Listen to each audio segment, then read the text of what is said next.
Magandang hapon sa inyong lahat mga kababayan. Kumusta lang kayo dyan? So, nandito pa yun sa Kamantawan mga kababayan. Bibisitahin ko si Mama ni Maylin mga kababayan. So, nandito yung kanilang bahay mga kababayan. Makita natin yung bahay nila dyan sa likuran. So, nandito muna kami dahil maganda, masarap yung simoy ng hangin dito mga kababayan. So, makita natin yung mga kabundukan dito. Maganda po tingnan. Doon sa kabila ay yun ang daan papunta ng Tapak mga kababayan. Papunta ng papunta ng Tapak. So, doon na kami sa likod ng bundok. Doon ang Tapak at saka yung Pig-asuhan. Diyan din banda yung Pig-asuhan mga kababayan. Paikot-ikot lang kami dito. Ang hirap lang doon sa Pig-asuhan, hindi madaanan ng sasakyan. So, yun lang pinakamahirap na may mga produkto nila dito. May mga produkto nila doon ay sobrang mahal po ang mga kargador doon, yung mangarga ng mga produkto. So, sana dumating ang panahon nga magawaan sila ng krasada doon mga kababayan. Dito sa amin ayos na dito kasi simentado na. So, kahit pang itanim mo dito, so diretso yung mga sasakyan kahit anong oras ay makaabot dito sa amin mga kababayan. So nung una ay unang punta nila Sir Paul dito ay sobrang hirap pa yung daan. Pero ngayon ay ayos na mga kababayan. Simentado na lahat ang daan namin dito. So tayo na, samahan nyo na lang ako doon sa mama nila Maylin mga kababayan.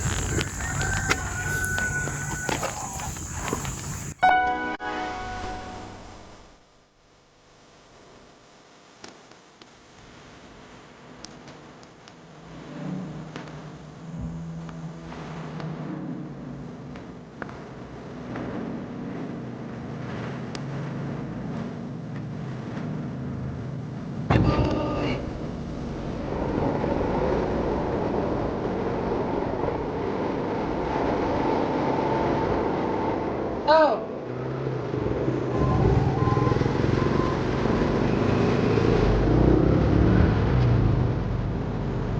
Okay lang may boss.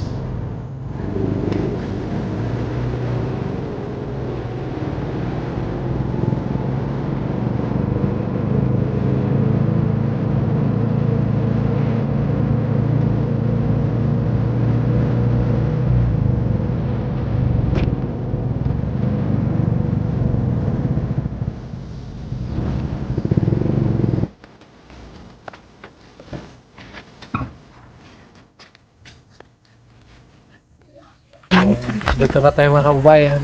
Ito yung kanilang bahay. So, yung niyog ay malaki na yung niyog nila mga kababayan.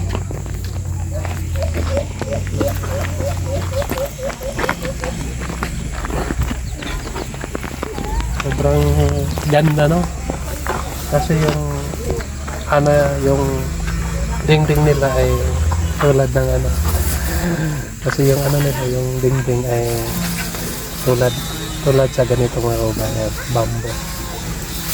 Nakita natin yung maganda mga kababayan. Masyadong lumaki kasi lang ito, bulaklak lang to, pang design lang sa bahay. So pag may bahay din tayo nga ganito, manghingi lang tayo ng similya para itanim natin doon sa gilid ng bahay. So ilang ilang taon na? Mag-2 taon na, 3 taon. So maganda pa rin yung kanilang tahanan. So maraming salamat po sa nag-sponsor nitong bahay. Kapag hindi dahil sa inyo at kapag hindi dahil kay Sir Paul ay hindi magawa itong bahay mga kababayan. pasok na tayo mga kababayan. So abri na yung tahanan. So pwede na tayo tumuloy. Nandito yung mama ni Maylin mga kababayan. So dito tayo, pumasok tayo. Dali na. Pumasok tayo. Hello. Magandang tanghali sa inyong lahat. Mapian mapon. So, ang magandang hapon sa amin kay Mapian mapon. So, pasok tayo.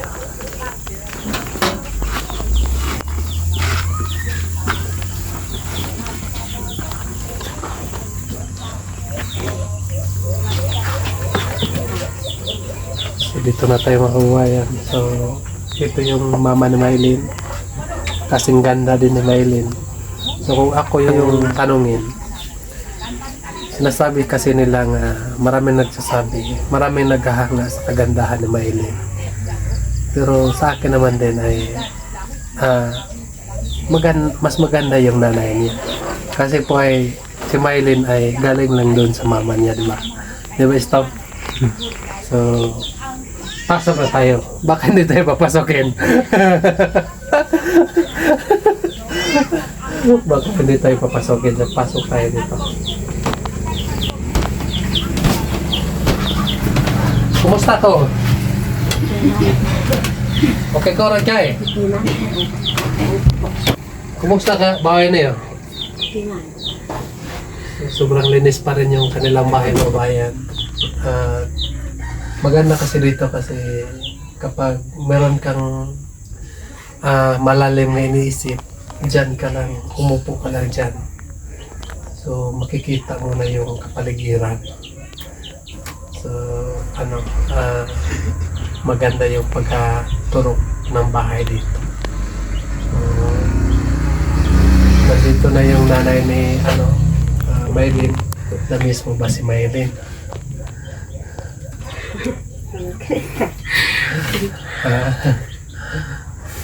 Kulita na ako kasi sabi niya nga hindi muna tayo magtatagalog kasi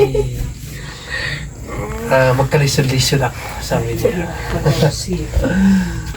Ang sabi ko sa kanya mga kababayan ay gagamitin ko yung aming salita, language. Puro O, walang A. So, kumusta imong kinabuhi? Dari si Maylin, murag dugay-dugay wala diri sa inyo. Nahanad na ba ka nga si Maylin nga to sa layo? Okay, mari mo ka na. Yaro na pa rin mo sa diyan at mari. Uy, baka siguro mag-eskuya. Mag-esas mo anak ko yan, pasiguro ko po eskuya sa mga bata. Parang isip man ko dahil man katagin ba eskuya sa mga bata. Sa mga doy may mat mo kuha iya. Parang basta ito mo graduran, pakaram. So, tama. Kasi po ay kapag dito lang natin sila patirahin sa atin, hindi talaga sila makatapos sa pag-aaral. So dito doon sa Manila ay marami na sila doon. So meron na tayo mga kasamahan nga taga Mirolo. Sila si Neri at meron na rin doon sa Kamiasongan si Erna. So sobrang dami na sila dito mga kabayan. Kasi po ay si Neri at si Erna, si Kumaring Irene at si Badiday, yung anak ni Badiday, sila ang nagsama, sila yung nag-uban. So si Maylin o si kinsa ba ikaw ba ng Maylin? O Ninita o katong si Russell. Oh, yeah, Russell. Si Russell. So sila dito po sa igsoon ni Sir Paul. So tulad ng sinasabi ni Sir Paul, huwag tayong mag-alala sa ating mga kabataan. Ayaw kabalaka sa imong mga anak noon. Pero kapit po kay Marlin. So yun. Kahit para sa kay okay kumarin okay ko ron do kay kumarin kay mama par kay apit ano kay mama kay uli kay para o magkatunan ano kay bulan no kay ko siguro ko kay ko eskwela ro kay ko para kung ba may pakaag sila musika Paka-absent na. So yun ay nagkaintindihan naman kami ng mama ni Maylin kasi pareho naman kami. At kung may salita ako nga hindi na maintindihan ay isasabi ko sa kanya mga kababayan. Sabi niya nga siya ay walang natapos kahit isa. So kami rin mga kababayan. No? So, ang hangad niya sa kanyang buhay, ang hangad niya nga makatapos sa pag-aaral ang lahat niyang mga kabataan para hindi matulad sa kanyang walang pinag-aralan. Pero don't worry, kasi kahit wala tayong pinag-aralan, pero meron naman papalit sa atin kapag yung mga anak natin ay papaaralin lang natin. May kasabihan nga kahit wala tayong pinag-aralan, at least wala tayong inapakan ng tao. Yun lang ang pinaka-importante daw. Anhin mo yung nakatapos ka sa pag-aaral, tapos yung ugali mo ay hindi makaw ng aso. So kahit na wala tayong pinag-aralan, hindi natin isusok ang ating buhay. Ang Diyos lang ang bahala sa atin. Mas maganda sa mga kabataan ngayon na mayroong pinag-aralan. Kasi kapag wala tayong pinag-aralan, mahirapan tayo kung pumunta tayo doon sa Manila, pumunta tayo doon sa ibang lugar. So kailangan nga marunong ka magsulat, kailangan marunong ka magbasa. Pinukoro yung susulat. So ngayon mga kabayan ay meron lang akong ipaabot na pera, allowance ni Angelo. So, kumusta yung pag-aaral mo, buddy? Okay lang? So, kailangan nga sa isang linggo, ilang araw ang pasok. Nasabak kan siya man na kapiyakag sa eskwelahan. Ilang araw? Lunes, Martes, Merkules, Huwebes, Biyernes. Kailangan nga 5 araw. Ang 5 araw, kailangan nga huwag mong sayangin yung 5 araw. Mag-aral ka ng mabuti. Ha? Kasi kapag itong isang araw, kapag hindi ka mag-aaral itong isang araw, hindi mo ito mapapalitan.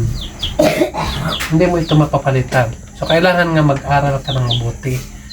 Kailangan nga kapag may pasok, huwag mong sayangin. Huwag mong sayangin kasi mahirap po ang walang pinag-aralan. At saka, kapag makita sa sponsor mo nga lagi kang hindi magpasok sa eskwelahan, hindi na sila magpadala sa iyo ng allowance mo. So, kailangan nga ipakita mo rin sa sponsor mo nga malakas ka at masipag ka. Pakita mo nga kaya mong labanan ang lahat ng mga pagsubok doon sa eskwelahan. So kailangan nga kanang kung unsay itudlo sa imong maestra, maminaw gid ka. Ha? Maminaw ka. So para ang utok iniguli sa balay na isulod sa imong utok. Kalisod man kayo, iniguli ka sa balay niya, wala isunod sa imong utok. Kailangan naman, kapag makita sa sponsor nga, ang imong average grado nga, puro 90, malipay na sila sa imong. Kaya malipay sila kay, ang pira nila, ang kanilang pira ay hindi masasayang. At napunta ang pira nila sa bata na matalino. Diba? Insakto? So yun ang dapat. So, kailangan mag-aral kapag anong sinasabi ng maestra at kailangan nga istadihan mo, no? Kung meron kayong mga assignment, kapag meron kayong hindi nakukuha doon sa eskwelahan, kailangan nga pag-aralan mo kung nandyan ka sa bahay. Kasabot kang Tagalog? Good. Kasabot na yung Tagalog. So, yun. So may nagpabigay mga kababayan. Sabi si Sir Paul kasi ay busy at wala na dito sa Mindanao si Sir Paul ngayon. So, nandoon na siya sa Visayas. So ako na lang isa naiwan dito. Kami na lang naiwan dito mga kababayan, si Ili at ako. Pero sa Ili mga kababayan, na-prank ako kahapon. Sabi ni Sir Paul sa akin nga hindi na namin makasama si Ili. So grabing lungkot ko kasi ilang taon na kami nagsasama-sama. So kapag meron akong magsama kami tapos mahiya ako mag-vlog, bigay ko na lang ang cellphone ko sa kanya. Sabi ko sa kanya, tulungan mo naman ako para meron akong pang-upload. So kahit sila mga kababayan, tutulungan naman nila ako. Pati mga kababayan, kapag mahiya ako, bigay ko na lang sa kanila, tulungan mo naman ako para meron akong pang-upload. So maraming salamat sa mga team na handang tumulong mga kababayan. So ngayon ay sabi ni Sir Paul ay may ibigay sa inyo allowance at ito lang masasabi ko sa iyo ay sipag-sipagan mo at kailangan nga talinuhan mo yung pag-aaral mo para yung sponsor natin ay hindi naman masasayang yung kanyang pinagpaguran.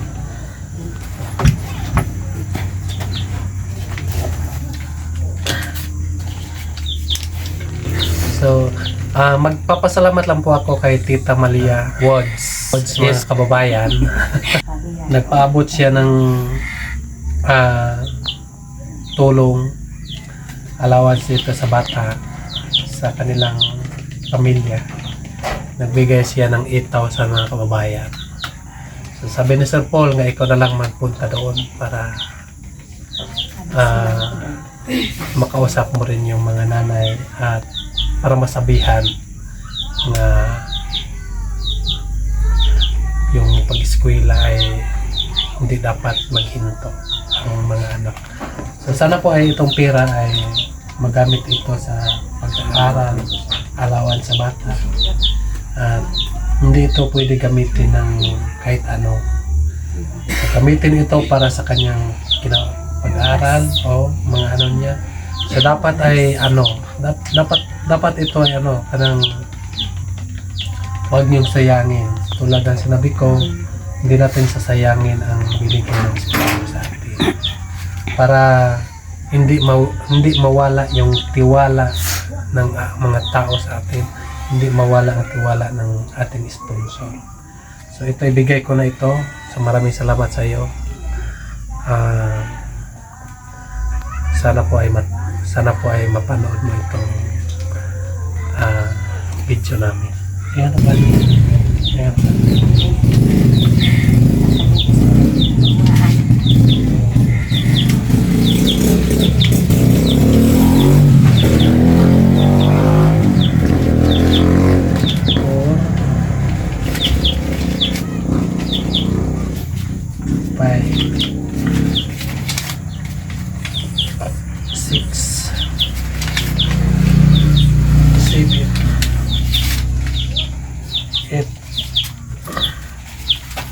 So yun mga kababayan na binigay ko na sa kanya yung kanilang allowance. Sa may ka-istorya mo sa mga sponsor karon sa bata. Pasalamat ako sponsor sa bata to. Ako sudah pasalamat ko ya kandi to. Muna da sponsor kandi. Buhayan ko iba, buhayan na sa bata kahit sa office. Sekarang ako ka wala tayo ka pagkakaroon ka wala kayo ko ano ko dahil mo yan anak ko iya dia goblok mana dengan tabang akan din. Kan dia kulit tangan kami. Yung mga kababayan ay sabi niya nga nagpapasalamat lang siya sa sponsor ni Jello.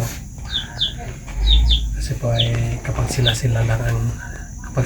lang ay wala talagang magagawa. So sana ay sipag-sipagan mo yung pag-aral mo para makasama ka rin, makapunta ka na rin ng Manila.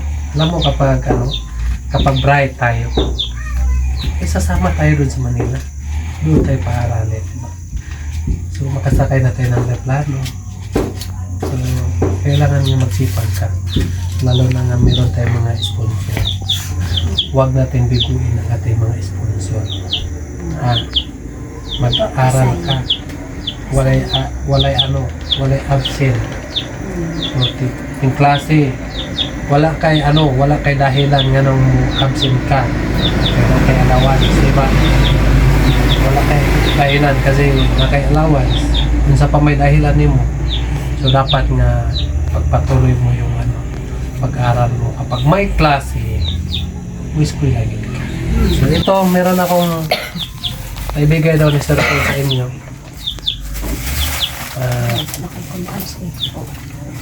Para po daw yan sa hapunan yung sabi niya sa akin, ibigay mo doon sa para po ay meron naman kayong makain dito. So yun lang mga kabayan, maraming salamat po sa inyo lahat. Walang sawang nagasubaybay sa amin. Sana po ay huwag kayong magsawa na laging nakapanood sa aming mga vlog.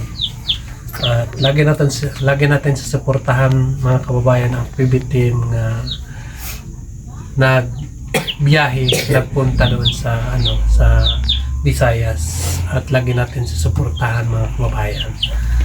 Yun lang, maraming salamat, mag-ingat kayo dyan palagi. Bye bye. Bye bye.